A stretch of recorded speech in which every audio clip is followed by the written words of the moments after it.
大家好，大家好。現在呢，同大家傾一個關於中共賣國嘅一個細故事。你以為我講習文賣俄羅斯啊？No no no，我講嘅係中共內部點樣賣國嘅，賣國土。準確嚟講係賣國土。呢個事情呢，先要從鄧小平噏呢隻廣西人搞白色革命時候嘅事情開始。孫大炮就係我哋嘅中華民國國父中山先生，喺兩港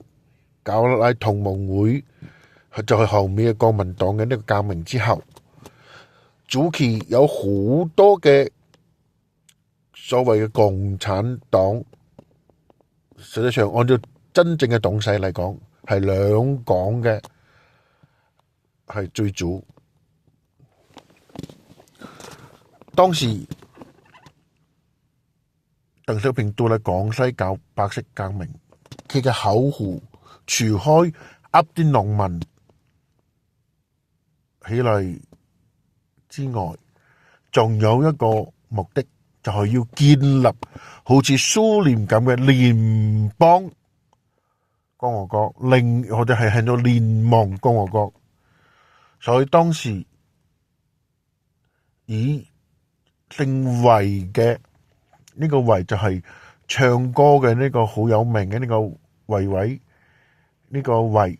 佢係一個廣西好大嘅大姓，佢呢個家族嘅人參與呢個對抗南京國民政府嘅運動，並且發動咗武裝叛亂，而就後面大家都熟悉嘅白色革命。但係呢，當時嘅宣傳，中共對呢班廣西友仔講嘅係：我哋打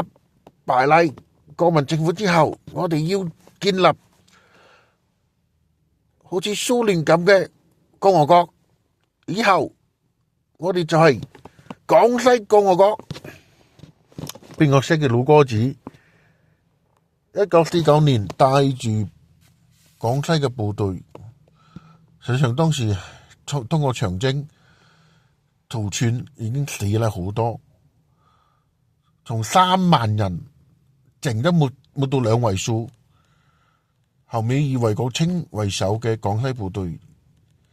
就好得意嘅同呢個傅作義嘅部隊喺北京城一起站崗。但係當毛澤東宣告中華人民共和國成立之後，廣西就同中央進入嚟長期嘅談判，又係一個8年啊！1950年以寧彪部隊為首嘅第4野戰軍解放嚟廣西，但係呢，從1950年開始，廣西嘅軍頭大頭們同中央傾嚟傾去，中央就係冇承諾把廣西建立成為呢個共和國，